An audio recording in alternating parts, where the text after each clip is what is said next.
Nous sommes de retour sur le Ménésome en compagnie de Pierre Tullier. Vous êtes responsable du service espace naturel au conseil départemental du Finistère et vous allez nous parler d'une initiative originale, c'est l'éco-garderie à cheval. Comment vous avez eu l'idée de faire venir des chevaux ici sur le Ménésome ? Le conseil départemental est propriétaire sur le département du Finistère de plus de 4000 hectares d'espaces naturels qui sont ouverts au public. Et ces espaces naturels sont très fréquentés, ils font l'objet d'une demande de nature de façon importante. Et en même temps, on a besoin de surveiller les usages sur ces espaces.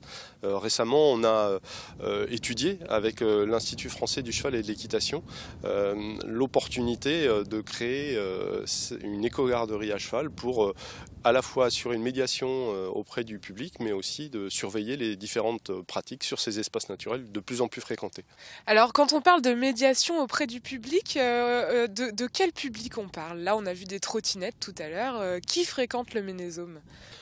On va dire que le Ménésome est fréquenté par tous les publics, à la fois les riverains, les habitants des communes voisines, mais aussi les touristes. C'est un site sur la route de la presqu'île de Crozon qui est quand même très fréquenté.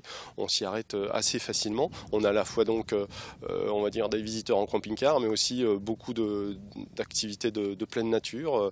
On a vu des trottinettes, mais on a aussi des parapentistes, on a des aéromodélistes, des cavaliers, des VTTistes, des marcheurs, etc. etc. Et toute cette activité eh bien, a besoin d'être organisée et on a besoin d'informer le public sur ce qui est possible de faire, ce qui n'est pas possible de faire, pour que ça se passe bien entre tout le monde. Il faut aussi signaler qu'en fait, ces éco-gardes ne sont pas uniquement sur le Ménésome, il y a aussi d'autres bois qui sont sillonnés par ces gardes à cheval.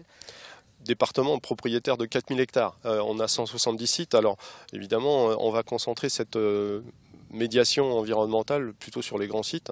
On pourrait en citer d'autres, comme le bois de Couatmez à la forêt Landerneau, comme la réserve du Cragou sur le clos de Saint-Égonec, Plougonvin. Là, on est sur les